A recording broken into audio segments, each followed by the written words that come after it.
Welcome to Training Unleashed, the show that will help you design and deliver training that's off the chain and will make a difference. Now, here's your host, Evan Hackel.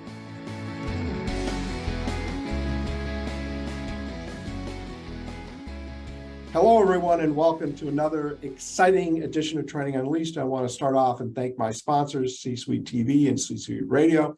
Without them, of course, I would not have a show. Today, I have a great guest with me. Her name is Michelle Johnston, and she is the author of The Seismic Shift in Leadership. And we're going to get to explore leadership, but we're also going to spend a lot of time talking about training, which is one of those nice balances. Okay, softball question. I'm going to make it really easy for you. What in the world is the seismic shift in leadership? Yes, thank you, Evan. Thank you so much for having me on the show.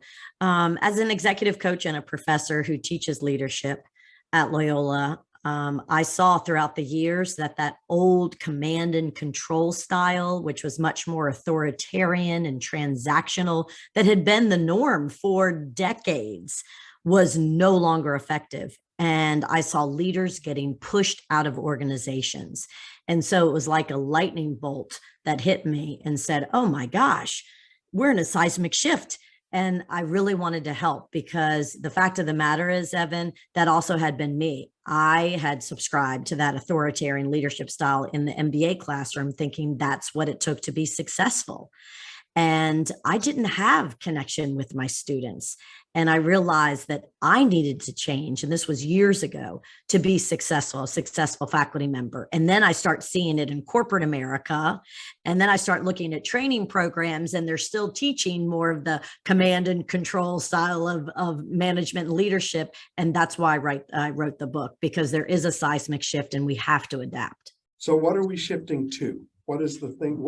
What is today's optimum model? Yes, in order to be successful today in any type of leadership role, it is all about connection. And you know what's interesting is I'm also an executive coach. And so when I begin coaching leaders, I begin with a 360 feedback process where I evaluate 15 of their key stakeholders, above, below, across, hence the name 360.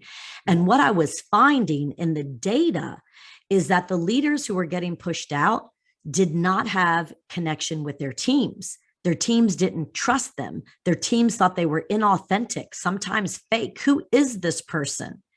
And so when I then dug deeper into the data and spent more time with these leaders, I realized that they weren't able to connect with their teams. They weren't able to connect with their companies because they weren't connected with themselves.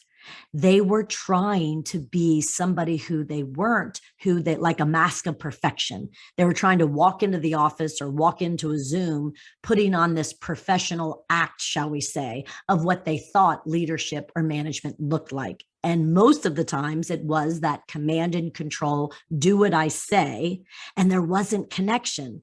And so my model, what I think to be successful, as you just asked, Evan, is it is connection. And it's connection at 3 levels. And the foundation is connection with yourself, really learning how to be an authentic. So tell us about that. How do we? Yes, exactly. So to be truly connected with yourself is you've got to go through a process, and it takes some time and a lot of self-reflection.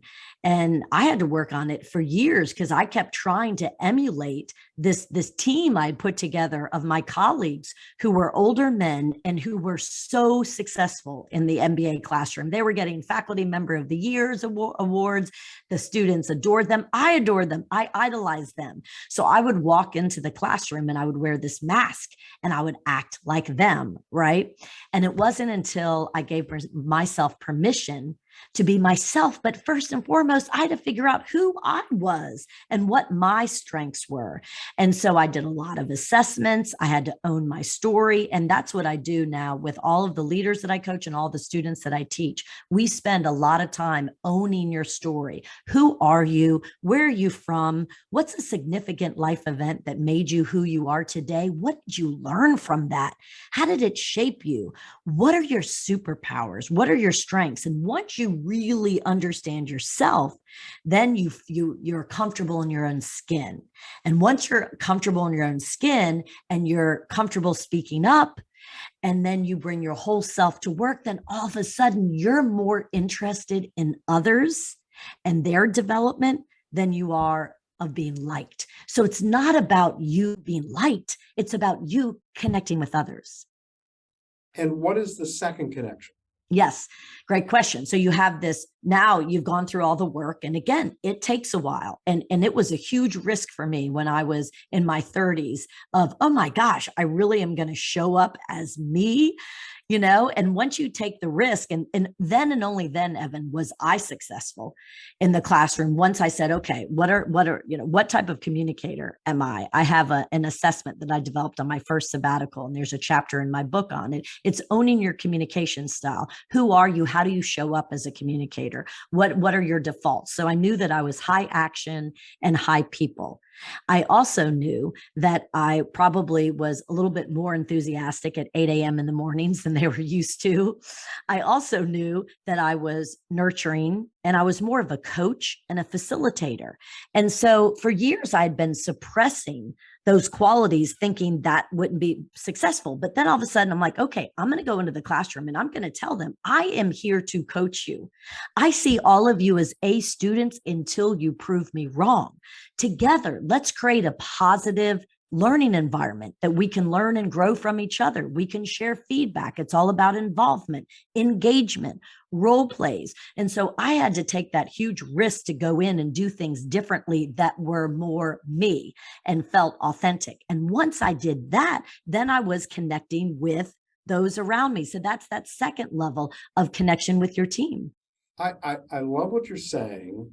And if I just to paraphrase, instead of having someone prove to you their worth, you start off believing in them, believing in their worth, and in essence, they have to prove to you that they're not worthy. Am I hearing that? Yes. And I will give credit where credit is due. One of the books that I read at the time was called The Art of Possibility by Ben Zander. And Ben Zander was the conductor of the Boston Philharmonic Orchestra.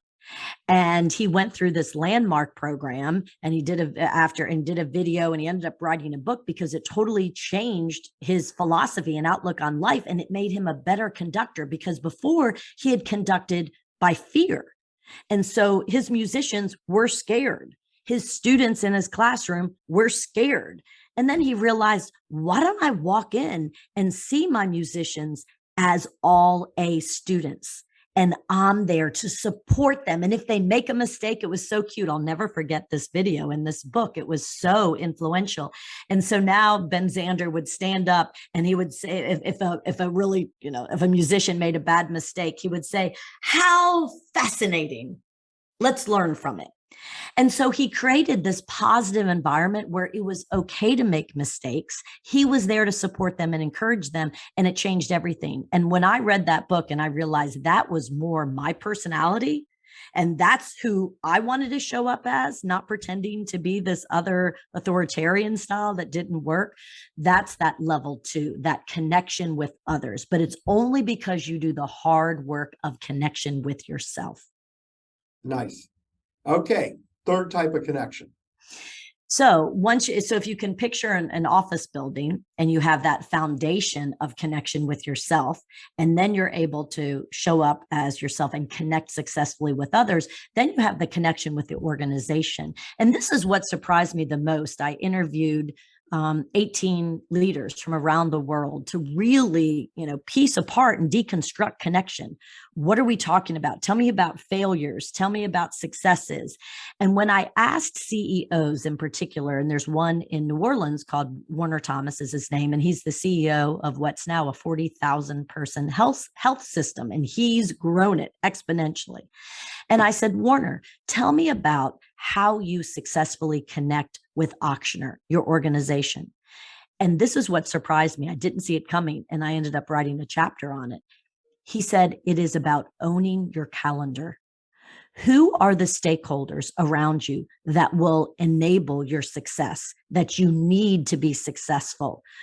What are your top 3 or top 5 priorities? Look at your priorities, look at the key stakeholders that you need to be successful. And you, only you've got to own your calendar and create an operating rhythm, or some call it a communication rhythm or a meeting rhythm. But it's figuring out who you need to meet with and what types of meetings you need to have. And now we're doing so many of them on Zoom every single day to allow you to be successful. So connection with the organization first takes alignment. Are you personally able to align with the organization's goals and walk the talk and motivate people to support that vision of the company because you believe it? That's first and foremost alignment. And then it's creating that operating rhythm, owning your calendar so that you can connect with those at the organization so you can be successful. So if we could go back in time, 70 years ago, 80 years ago, where authoritarian leadership, top-down leadership was the rage. That's how businesses were operating. And we could whisper in the ear of some CEO of some, we'll say General Motors, and they embraced what you're describing now. What would have happened? And the nuance to my question is the change in leadership because people have changed, generations have changed, expectations have changed, or would this style of leadership work with anybody, just it wasn't tried back 70 or 80 years ago? Evan, you have no idea what a perfect question that is. I was a corporate brat growing up, and we moved every 2 years because my father worked for General Motors. And so I had a front row view, really not front row. He was on the front row. But every night at dinner, our family ate dinner together. We are a very strong nuclear family. And I heard about General Motors, the good, the bad, and the ugly. And my father is still alive and still drives General Motors cars and loves the company. And so he was really good at his job, which is why back then the model was if you're really good at your job and you get promoted, they need to move you to a different market to lead people who you were not just peers with. And I don't think they do that anymore, but that's why we moved every 2 years. And so I remember when he was in Detroit, we were in Rochester Hills, Michigan, because you've got to go through executive offices, right? If you're working, you got to go through Detroit. And I remember him coming home at night and saying, gosh, I wish I could get the executives' attention. I wish they would listen more because I'm not sure these are the products that customers want to buy right now. But I don't really feel like I have a strong enough voice or they're even open to listening. And let's date me now. That was in the 80s. And so I remember getting my driver's license. And I remember saying, Dad, because I inherited my grandfather's Oldsmobile. Yeah. And that does not exist anymore. Oldsmobile does not exist. I used to drive an Olds myself. Yes. And so I was so appreciative that I get a car when I was 16 and it's my grandfather's Oldsmobile. And I'm driving this car around and all of my friends are driving Hondas and Toyotas. And I said, Dad, you need to tell executive office. You need to tell the executives that there's a seismic shift happening and Americans aren't necessarily as loyal as they used to be. And he said, no, they're not. No. And they had convinced themselves that they were almost immune to this trend. They're not going to buy. No, they're going to buy American. Well, as we all know, what ultimately happened, General Motors had to declare bankruptcy. And so many of the brands that I grew up with, no longer exist. So yeah, to answer your question, Evan, I do think that if a huge hierarchical command and control company like General Motors had been a bit more open to true connection, which takes, really good listening skills. We don't have all the answers. We want to know what's going on. What do you like? Instead, it was very much power at the top. This is what we're convinced that Americans and the world's going to want to buy. And then they pushed it down and it didn't work. Well, it's interesting because I didn't pick General Motors by accident, because to me, they're the classic example. Because in the early 1960s, they're the largest company in the world. There was a saying, as goes General Motors, so goes the economy. They had $40 billion in cash. It's like they're having like a quarter of $1 trillion in cash today. And even with all that money, all that profit, all of that, they could not adjust to the incoming Japanese car companies with just 40 years notice. And to me, it's an example of modern tragedy. Having said that, I do think that there is a very strong argument that back before, because of the Depression and people's fear of losing jobs, certain employees were not open to being forthright because they were so concerned about not risking livelihood. Where today, people are more than open to taking risk because the younger generations they're demanding an opportunity to participate. So I definitely see what you're saying. So let me shift the gear to training. How do we take your concept and bring it into modern day training? It's all about connection. And so I was a corporate trainer in my 20s and loved it. I got recruited. I live in New Orleans. And the reason why I live here is I was recruited by a small consulting firm called Spectra. And I went around as a corporate trainer and I led workshops on meeting management, presentation skills, listening, teamwork. And so I'm very familiar with content that is delivered in those workshops. And the content now really should be all about connection. If you're trying to train managers to be effective, it's deliberate, meaningful connection. How are you connecting with your employees? And it should not just be professional. So first, how are you connecting with yourself? Do you feel like you're just kind of, faking it to show up your professional self and that you can be your real self at home? Those days are over. I mean, that did exist. And I have a leader who I'm coaching right now. And for a hospital system, and when he came out of the pandemic, he said, Michelle, I'd really love to have my leaders over. He is in charge of, I think, 2,000 people. He said, but I'd love to have my leaders over to my house for a cookout. But I got to be honest with you.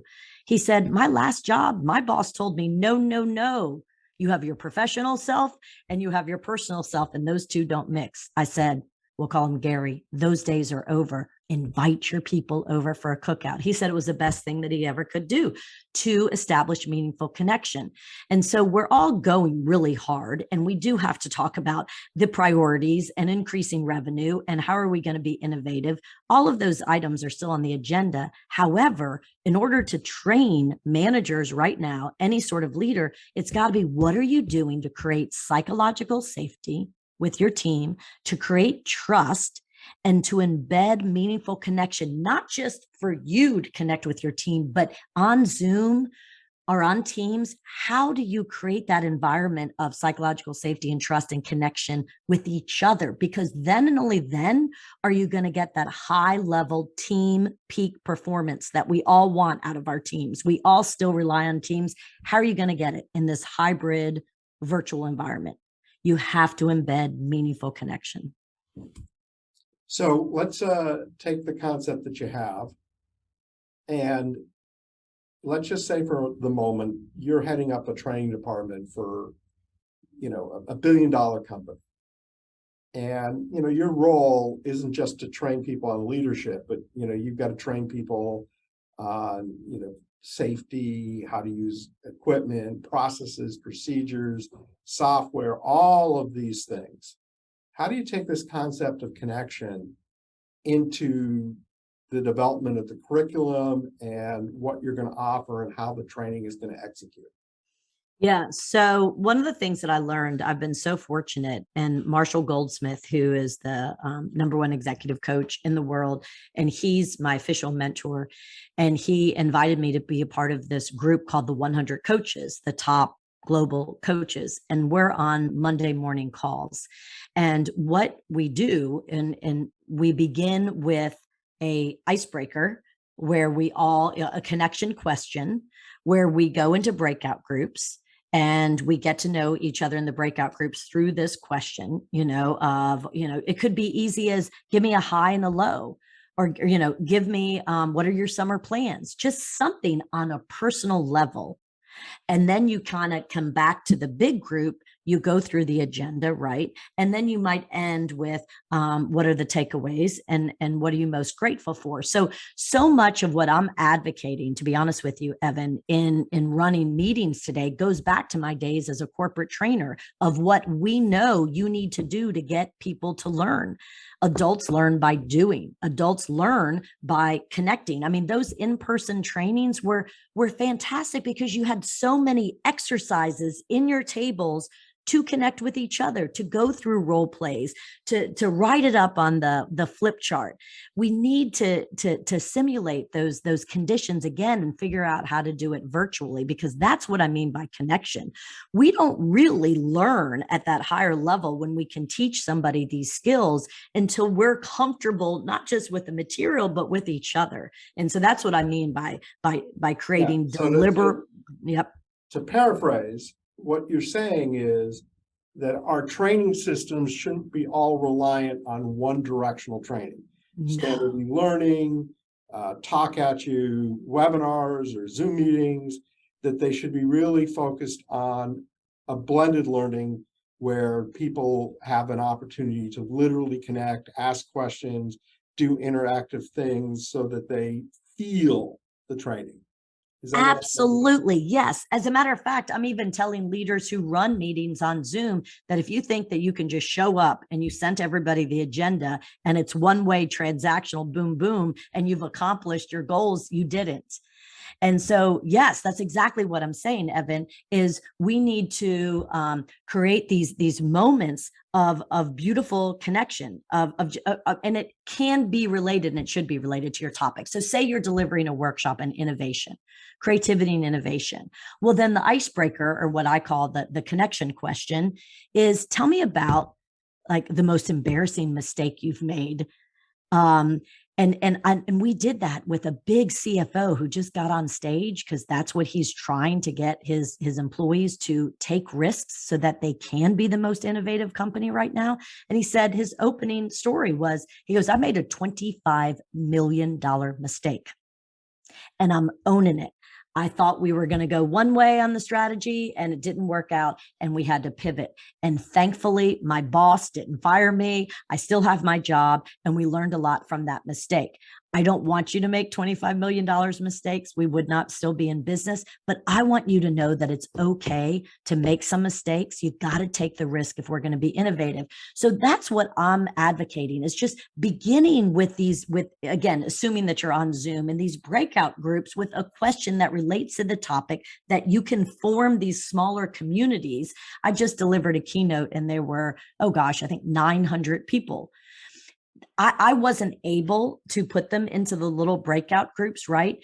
But I kept saying, okay, here's the question, and I need you to write down the answer and then share it in the chat and do some emojis. You've got to get them engaged and interacting with the material so that it's not just about me one way. Couldn't agree with you more.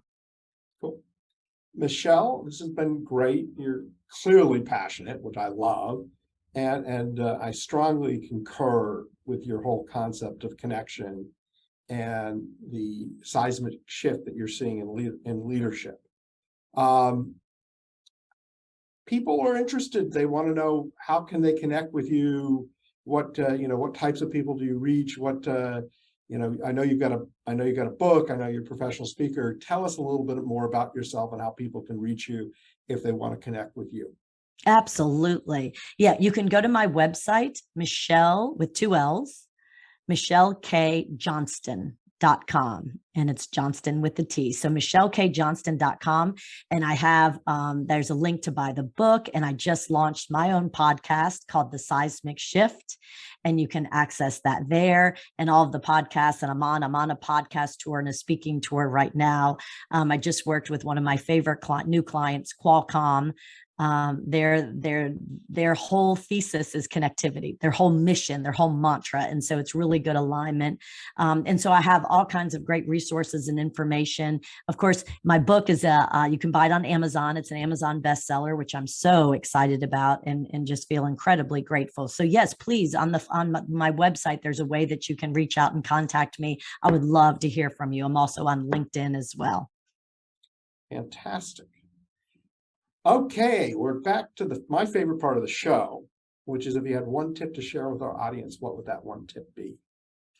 Embed time in your interactions for meaningful connection. Don't just go back to those one-way transactional moments where you think you can just deliver information and it's successful. You know, one of the best quotes is, the only message that counts is the one that's received.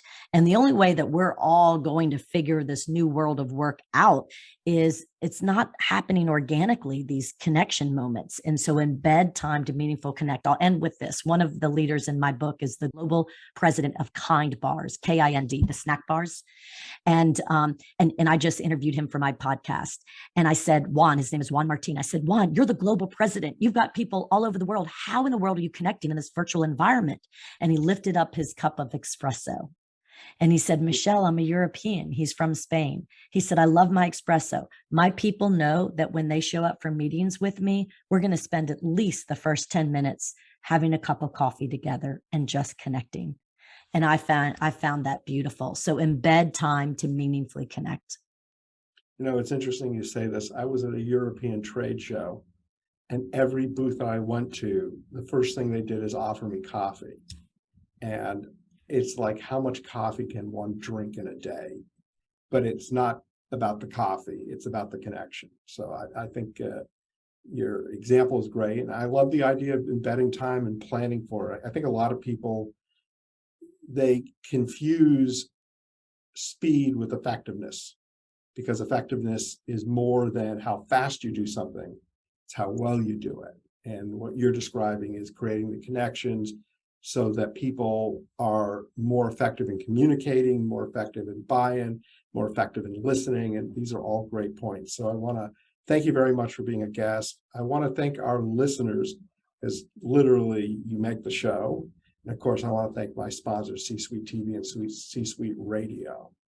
Michelle, it was great having you on the show. Oh, Evan, I love being on the show. Thank you so much, the listeners. Have a beautiful day. Training Unleashed is brought to you by Tortal Training, specializing in e-learning and interactive online training solutions for corporate, government, nonprofit, and franchise organizations. Tortal makes effective training easier. Just go to tortal.net to gain access to real-world tools that can make a difference. That's tortal.net, Tortal, tortal.net.